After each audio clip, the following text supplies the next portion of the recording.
C'est une tarte à la crème de l'imaginaire, et pourtant on y revient tout le temps. Je veux parler des cartes géographiques. Pourquoi sont-elles si présentes en fantasy ? Qu'est-ce qu'elles révèlent du monde qu'elles représentent ?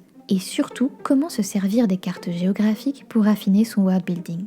Dans cet épisode de la World Buildeuse, on débroussaille ce vaste sujet pour vous aider à poser les bases de vos futures cartes et à en faire de vrais outils de création.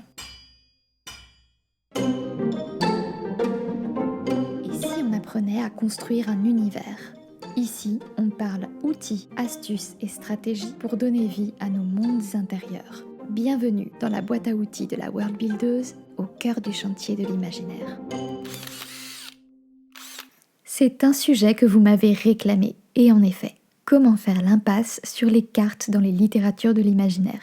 Je ne sais pas pour vous, mais moi je suis une grande fan de cartes. J'adore en trouver dans les livres et j'en suis moi-même à une petite dizaine de cartes imaginaires diverses et variées.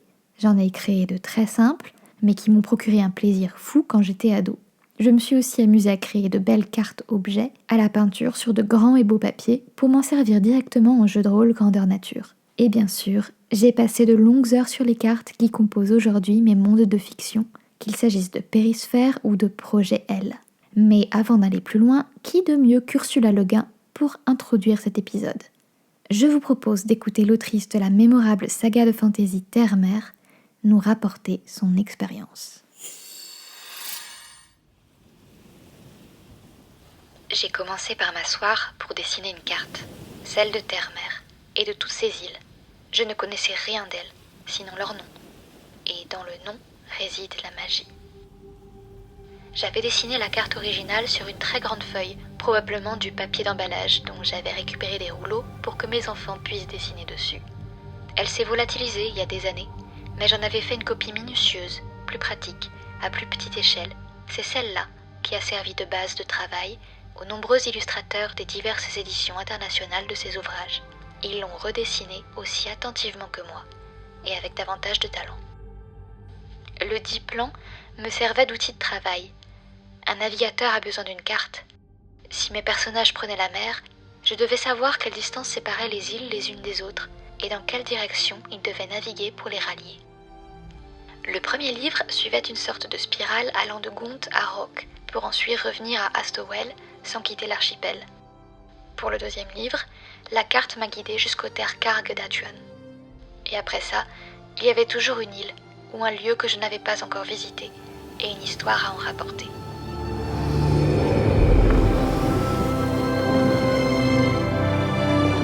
Ursula Le Guin, Introduction à l'intégrale de Terre-Mer, 2016.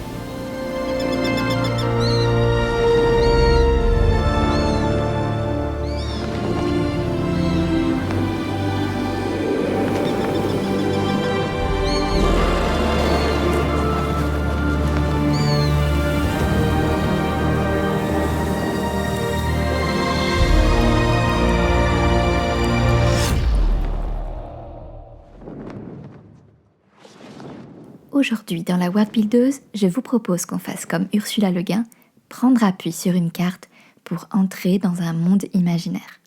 Je pense que tout le monde connaît la célèbre carte de la Terre du Milieu, nombreuses sont celles et ceux qui la reconnaissent au premier coup d'œil. Mais il existe de nombreuses cartes imaginaires célèbres, comme la très belle carte de l'île au trésor de Stevenson, publiée en 1882. On peut aussi citer la carte circulaire de la planète Arrakis pour Dune de Frank Herbert. Celle-ci est volontairement incomplète, révélant du même coup la dimension exploratoire de cet univers hostile. Et que dire de Westeros, ce continent du trône de fer inspiré du Royaume-Uni ? La géographie esquissée par George Martin est tellement fondatrice des conflits du roman que la série a basé son générique iconique là-dessus. Les spectatrices parcourent ainsi ce monde au graphisme mécanique au début de chaque nouvel épisode. Mais la folie des cartes nous atteint toutes et tous et en préparant cet épisode, j'ai aussi pu m'appuyer sur les retours d'expérience de plusieurs auditrices dans lesquelles vous vous reconnaîtrez peut-être.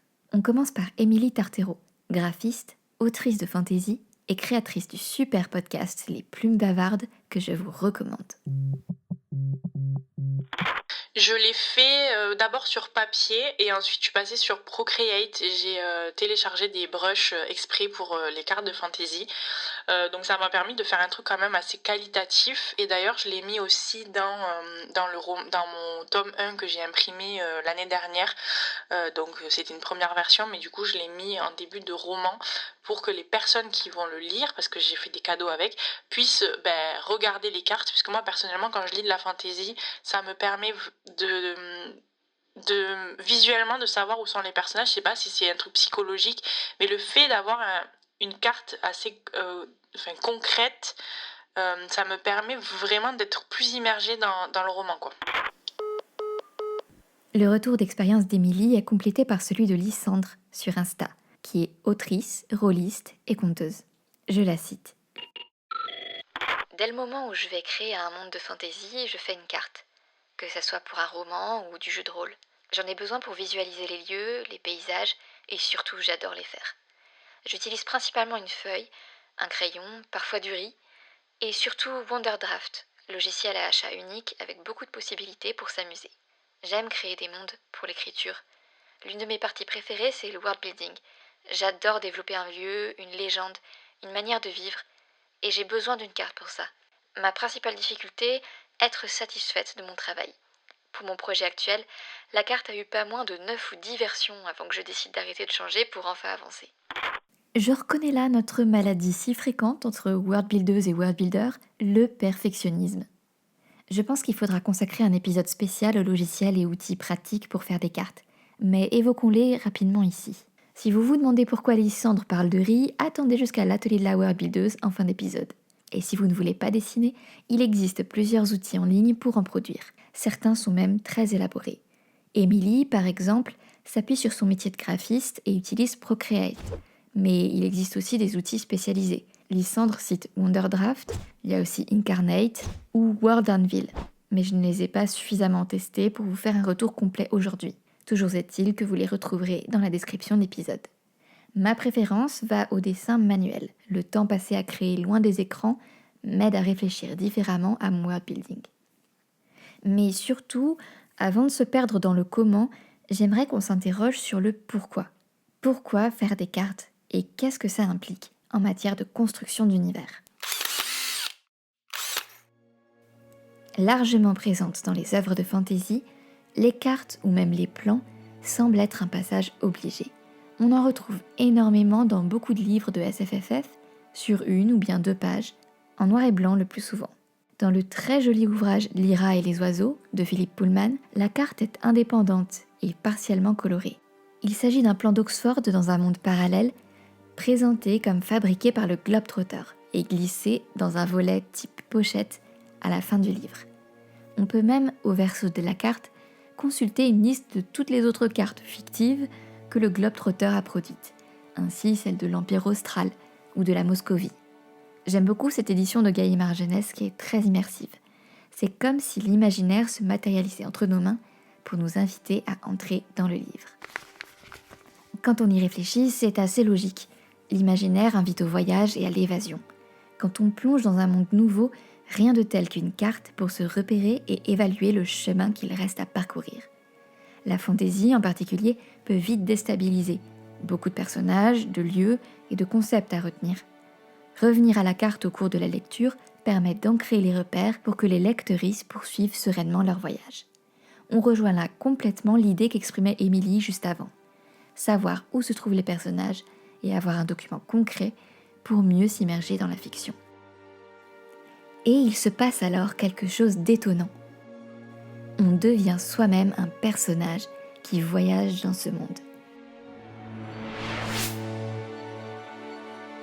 La carte intégrée au livre devient un outil dans notre besace et elle donne l'illusion que ces lieux existent vraiment. Un peu comme la carte de l'île au trésor de Stevenson, où on retrouve même la signature du capitaine Flint ainsi que les données de navigation, comme si on était en possession du véritable plan glissé dans le livre.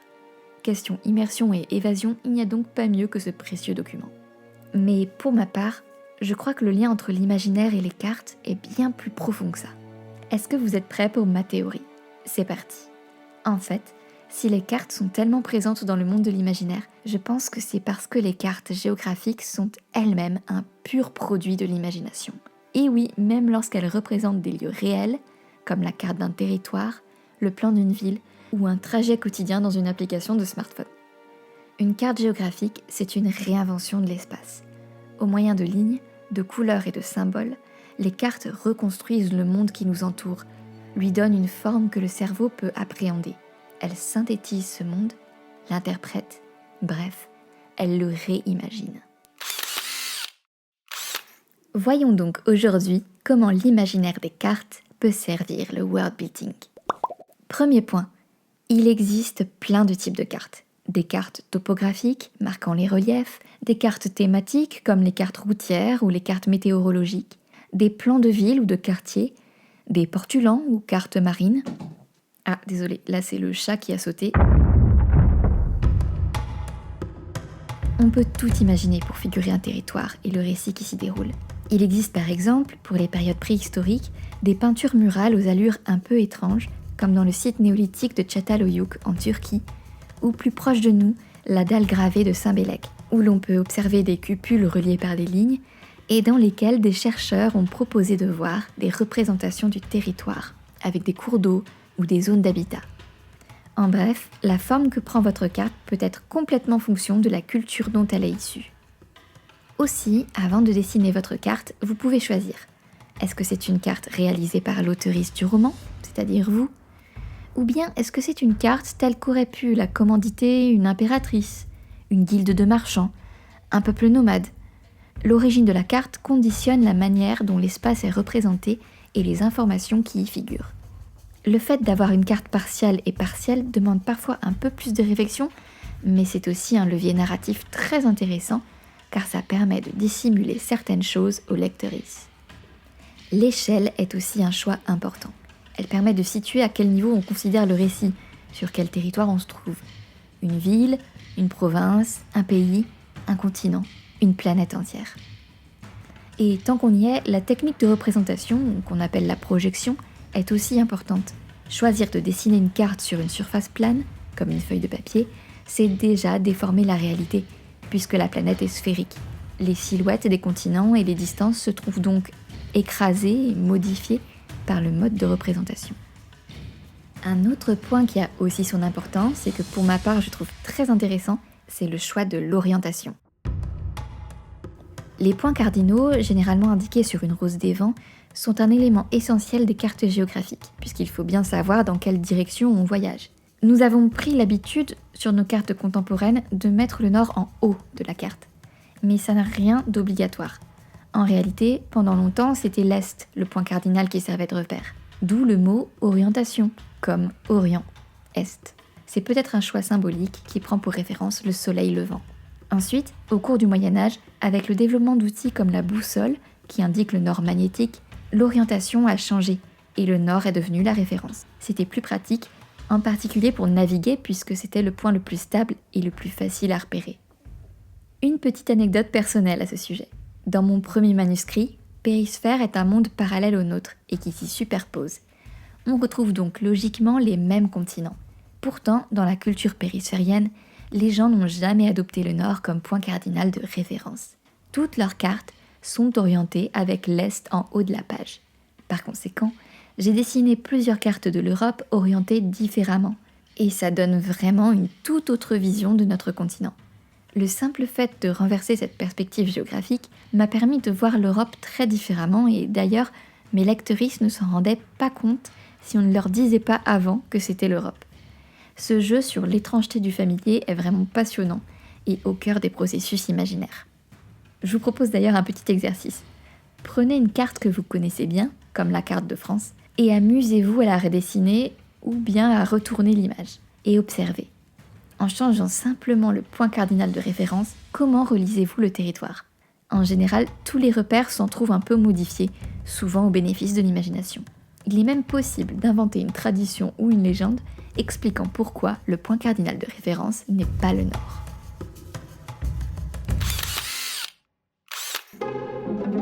Ces astuces vous plaisent, offrez-nous un peu de votre magie, une jolie note, un commentaire, un partage et ce podcast grandira comme par enchantement.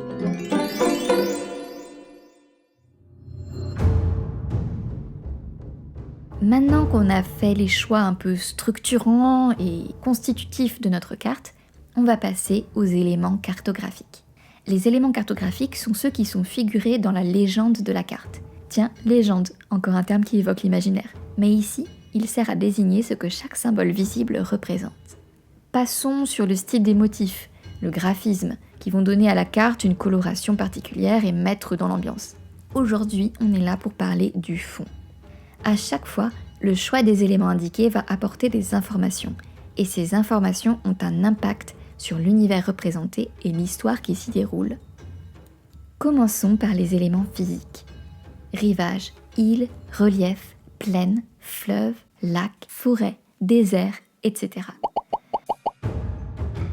À mesure qu'on impose ces éléments sur la carte, on fabrique un milieu naturel qui n'est pas neutre. Il influence le climat local. Précipitations, vent, zones abritées. Certains milieux seront plus propices aux ressources minières, quand d'autres serviront de grenier à blé pour une part importante de la population. À ce propos, êtes-vous sûr que la capitale de votre royaume, là où se concentre une population nombreuse, est située dans une région qui offre un accès facile à la nourriture et aux biens de première nécessité ? La présence d'une chaîne de montagnes élevée peut former une barrière protectrice pour certains territoires, mais aussi un obstacle au commerce. Quant aux rivières, leurs bords sont fréquemment habités, par des hameaux autant que par des villes. Et attention, elles prennent toujours leur source dans les montagnes avant de se jeter dans la mer. Hormis particularités magiques, bien sûr, ou éléments de science-fiction qu'il faudra peut-être résoudre dans le roman. Tout à l'heure, Lysandre, dans son retour d'expérience, a précisé qu'il lui arrivait de refaire ses cartes 9 ou 10 fois avant d'être satisfaite de son travail.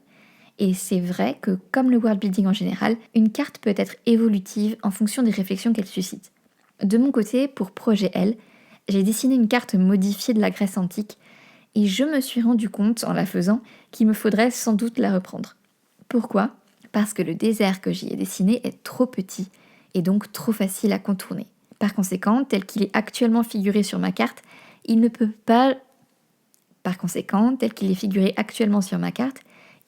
pas jouer le rôle déterminant que je lui attribue dans l'histoire. Deux solutions. Créer des conditions géopolitiques qui rendent ces frontières impraticables, ou bien l'étendre un peu plus. Faire ma carte m'a donc permis de repérer une potentielle erreur de logique dans mon roman. On arrive ensuite aux symboles renvoyant à des activités humaines.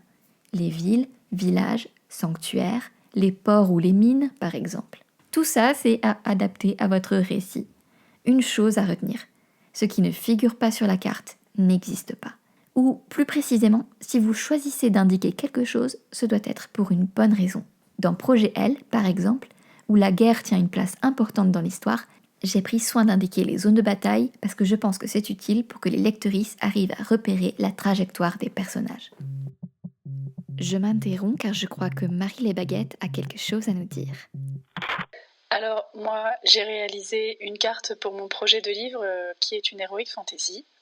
C'est une carte que j'ai dessinée à la main et que je dessine toujours parce que pour moi, c'est plus facile de la faire évoluer quand on est dans la team jardinier comme moi. En fait, j'avais au départ une idée en tête avec, grosso modo, des champs, des bois, des montagnes.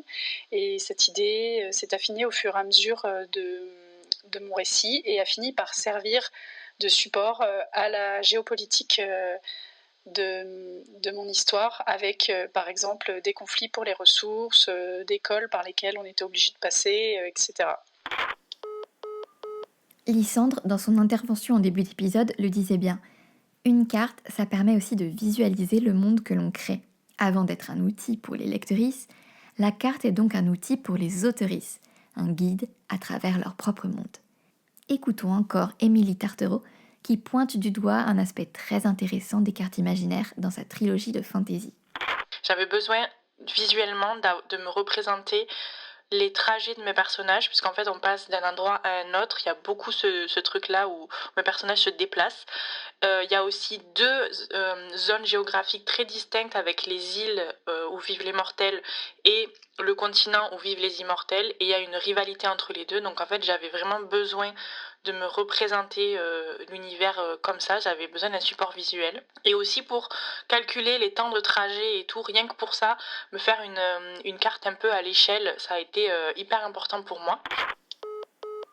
Je dois dire que quand j'ai entendu le témoignage d'Émilie, je me suis complètement reconnue. Les routes sont indispensables si vos personnages effectuent un voyage ou si vous décrivez le passage d'armées ou de convois, par exemple. On revient à la question de ce qui peut faire obstacle ou au contraire faciliter le trajet dans un paysage. Des montagnes, des déserts, des zones de navigation fluviale et des canaux, etc. Notez qu'un convoi de lourds chariots ne passe pas aux mêmes endroits qu'un petit groupe d'ânes et de mulets. Et surtout, la gestion des distances doit être impeccable. Je sais pas, Émilie, si tu as eu la même idée que moi, mais j'ai trouvé une technique qui m'a été bien utile pour mes cartes de périsphère, qui, je la rappelle, se calquent sur le continent européen. Je me suis tout simplement servi de logiciels en ligne, type Google Maps ou Mappy, et j'ai observé les trajets à pied pour rallier tel ou tel point, avec des étapes. Alors bien sûr, les trajets contemporains tiennent compte de l'aménagement du territoire actuel, plus pratique. Mais c'est comme ça que j'ai pu affiner un peu le voyage de ma chevaleresse à travers la zone du pacte matergabien.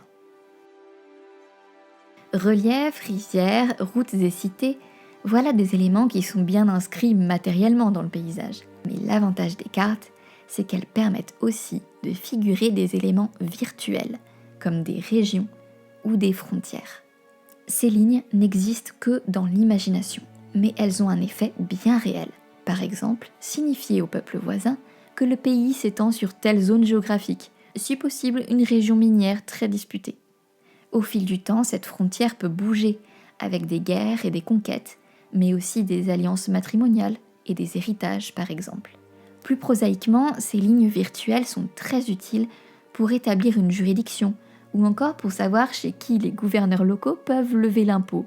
Et oui, là encore, l'imagination permet, à travers l'établissement d'une carte, de mobiliser et de capter des ressources. C'est ainsi qu'en France, on a pu passer de la Gaule avec l'Aquitaine, l'Armorique ou la Belgique, aux provinces d'Ancien Régime comme la Bourgogne, le Dauphiné, la Beauce, la Saintonge ou le Nivernais, jusqu'à la France des grandes régions recomposées d'aujourd'hui avec la Nouvelle-Aquitaine, l'Occitanie ou le Grand Est. La géographie, c'est vraiment toute une histoire. Et les cartes comportent toujours une profondeur temporelle pour qui sait les lire. Ces frontières immatérielles suivent parfois les cours d'eau ou les montagnes, mais elles peuvent être aussi très arbitraires. D'ailleurs, elles présentent parfois des formes qui peuvent être très géométriques. Regardez par exemple la silhouette des États américains, très angulaire, comme sur un quadrillage. Rien de très naturel là-dedans. Avant d'achever ce panorama technique, j'aimerais redonner la parole à Marie Les Baguettes pour évoquer une difficulté que pose la réalisation de cartes. Ce qui m'a posé et ce qui me pose toujours des difficultés, c'est le fait d'être cohérent. Parce que, sauf à ce que ce soit un parti pris, et c'est pas le cas dans mon projet, avoir une géographie plausible, c'est quand même un peu difficile à mettre en place quand on n'est pas spécialiste du domaine.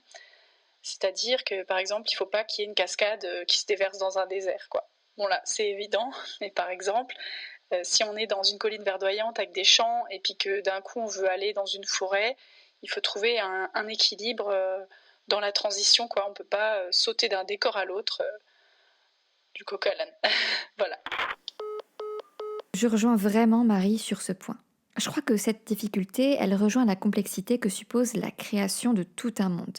À mon avis, comme pour le world building en général, l'essentiel est de définir le bon niveau de recherche et de détail qui peut varier selon les gens et les projets. Le tout, c'est qu'il y ait une cohérence globale. Je vous propose un nouvel exercice. Pour celles et ceux d'entre vous qui se sont lancés dans l'aventure d'une carte imaginaire, on va faire un petit test de cohérence avec votre carte. Il faut juste trouver la réponse aux questions suivantes. Où se trouve l'eau douce ? Où vos habitants s'approvisionnent-ils en nourriture ? Par où passent les routes principales et où sont situées les grandes villes ? Pourquoi ?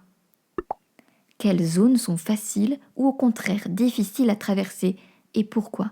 Est-ce que c'est dû à des éléments naturels, À une occupation ennemie? À autre chose?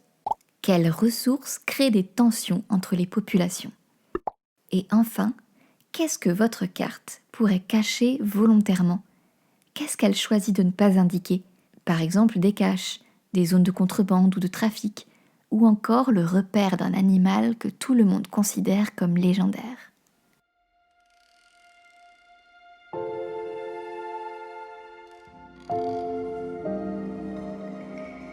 Vous vous souvenez, en début d'épisode, Ursula Le Guin disait « Je ne connaissais rien de ces îles, sinon leur nom. Et dans le nom réside la magie. » Arrive donc le moment de nommer les lieux, puisqu'à côté des symboles, il va souvent falloir mettre des mots. Et c'est là qu'on retombe dans le puits sans fond du worldbuilding, puisque qui dit toponyme, nom de lieu, dit langue et étymologie. Pour remplir sa carte, il faut donc attribuer au lieu des noms cohérents qui semblent faire partie d'une même langue, ou du moins de plusieurs groupes linguistiques qui cohabitent, ce qui n'est pas une mince affaire. En général, se rapporter au style d'univers que vous avez imaginé permet au moins de s'inspirer de langages connus. Par exemple le norrois avec pour composer les noms de lieux des racines scandinaves comme breka, pente, dalr, vallée, ou cliff, falaise. Ou encore le latin avec des terminaisons en acum ou ac qui renvoient à la notion de propriété, de village. À moins que vous n'inventiez complètement une langue et alors là, chapeau à vous, parce que ça prend un temps monstrueux, mais le résultat peut en valoir la peine. Vous pouvez ainsi nommer les villes, mais aussi les montagnes, les océans, les îles, les lieux-dits, les forêts, les chemins. Bref, tout ce que vous voulez, à condition que votre carte reste lisible. Et là encore, en fonction de la culture qui produit la carte, les toponymes peuvent varier. Ils peuvent aussi évoluer dans le temps, et si vous le souhaitez, vous pouvez faire plusieurs cartes par période, en modifiant légèrement le nom d'une capitale par exemple, à travers le temps, afin de donner de la profondeur historique à votre univers. Alors moi je suis vraiment comme Lysandre, Marie et Émilie. Dans Périsphère, faire ma première carte m'a énormément aidé à fixer des points d'ancrage que j'ai pu ensuite réutiliser dans mon manuscrit, Premier Printemps. Comme c'est un monde parallèle ancré dans la culture européenne, j'ai largement puisé dans des toponymes existants, mais souvent en choisissant des villes pas trop connues pour ne pas casser l'immersion. Des cités comme Vélatrie ou Aritimi, qui sont des cités qui ont existé mais qui appartiennent au monde étrusque. Ou bien j'ai travaillé à partir des étymologies. Par exemple, Toulouse est devenue Tolos et Lyon est devenue la Lumineuse.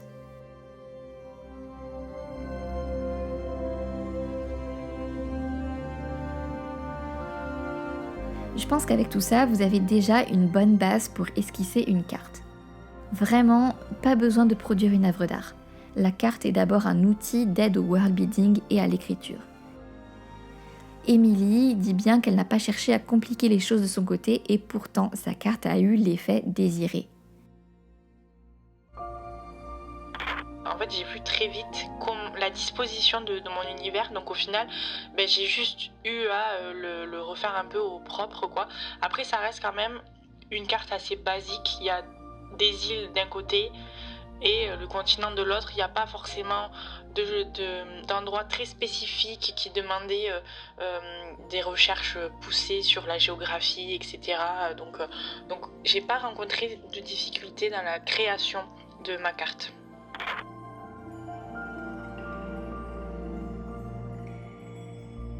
Je vous propose maintenant de tester tout ça dans l'atelier de la worldbuildeuse.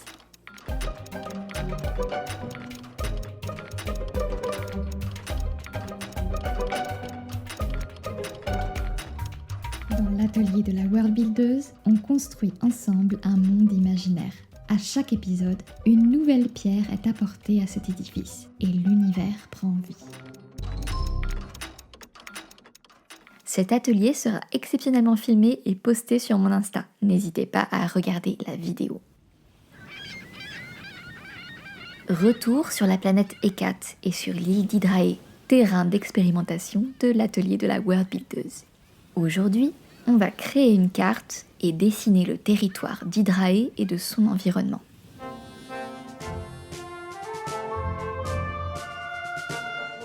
Vous vous souvenez, en début d'épisode, Lysandre a mentionné la technique du riz.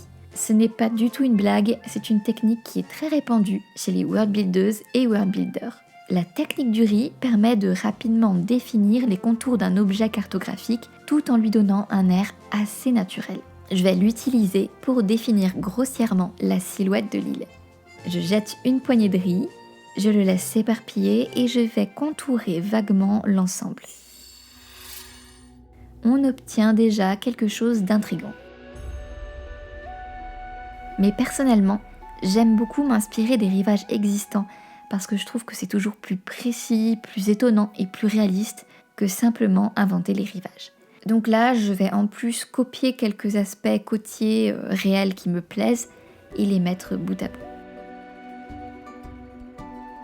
J'ai volontairement choisi une échelle un peu bâtarde, ni complètement centrée sur l'île d'Hydrae, ni à l'échelle de la planète Hécate. C'était simplement pour donner un peu d'espace aux nomades des mers.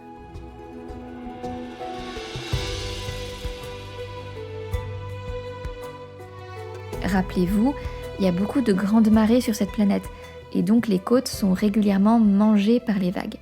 On va donc partir sur une carte du style de Terre et Mer d'Ursula Le Guin, très morcelée. Pour faire simple, on va conserver le nord comme point cardinal de référence, mais à ce stade, c'est pas très important.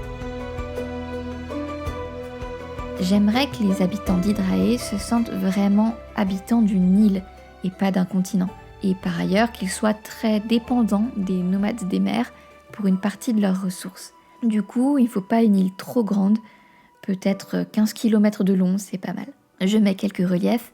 Je pense qu'il serait logique qu'il y ait des petites montagnes sur Hydrae pour expliquer qu'elle affleure de l'océan. Je vais en placer quelques-unes, que je vais venir prolonger par quelques îles et récifs, histoire qu'il y ait une chaîne continue de relief, même dans l'eau.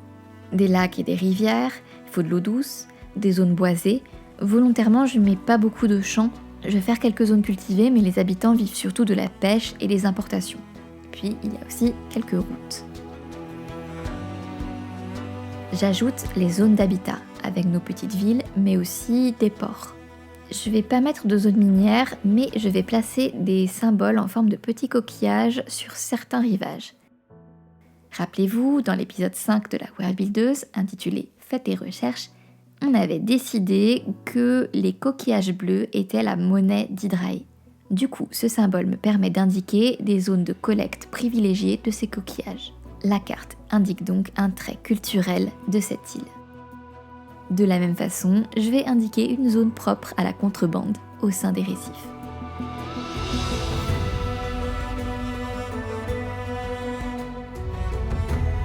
Ce petit symbole, c'est une idée qui m'est venue en cours de réalisation. J'avais pas très envie de mettre des sanctuaires religieux, mais je me suis dit que c'était intéressant d'introduire la dimension spirituelle d'une certaine manière sur la carte.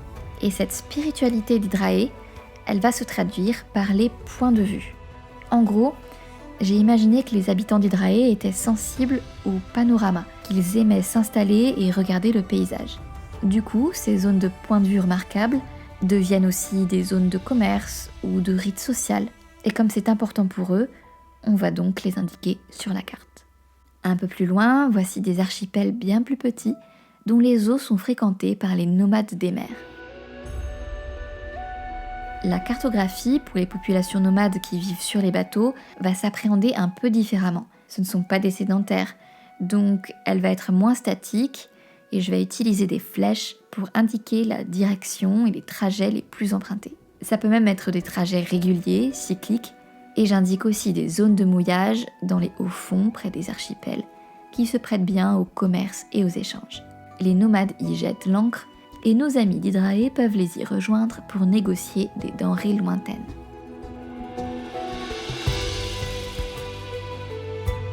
On n'oublie pas la légende, bien sûr, et quelques noms.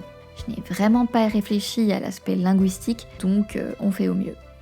En général, j'aime bien passer mes cartes à l'aquarelle. Les couleurs améliorent la lisibilité d'une carte, par exemple en délimitant bien les zones terrestres et les zones marines. Ici, on va se contenter de faire quelques détails pour aller vite. J'ai choisi des couleurs un peu rosées et pastel, à la manière d'un petit coquillage. Ça, c'est vraiment pour l'aspect décoratif et pour donner un mood. Une idée m'est venue en cours de réalisation, parce que cette histoire de basse et de haute marée, sur la planète Hécate est intéressante. Elle structure vraiment le mode de vie des habitants d'Hydrae, puisqu'il peut y avoir des très basses marées, des très hautes marées qui modifient l'environnement, qui apportent des ressources ou qui en privent les habitants d'Hydrae. Et donc je vais juste décalquer ma première carte d'Hydrae pour venir en faire une seconde qui serait cette fois à marée très basse, avec des zones atteignables uniquement à ces moments-là. Par exemple, certaines caches ou des sanctuaires anciens. Et on pourrait même imaginer que sur Hydrae, la fabrication de cartes soit très recherchée et qu'ils en tracent selon tout type de marée, juste pour savoir quels sont les rivages à tel moment précis. Du coup, il y aurait peut-être plusieurs cartes d'Hydrae en fonction de la période de l'année où on se situe. Finalement, c'est peut-être ça la marque culturelle d'Hydrae, la multiplicité des cartes très différentes selon les marées et le calendrier. En conclusion, dans l'imaginaire comme dans la vie réelle, la carte est toujours une construction d'univers. Elle porte des informations qui ne sont pas neutres et elle détermine une certaine vision du monde ainsi que du récit qui se déroule dans l'espace représenté. Éléments physiques, reliefs, rivages, mais aussi villes, routes, ressources et frontières, et une multitude de noms familiers ou exotiques, la carte raconte elle-même une histoire. Finalement, on peut dire que la carte est la manifestation concrète du world building, et c'est pour ça qu'elle est aussi importante dans les littératures de l'imaginaire. Je remercie chaleureusement mes collègues autrices Lysandre, Émilie Tartero et Marie Lesbaguettes pour leurs interventions dans cet épisode.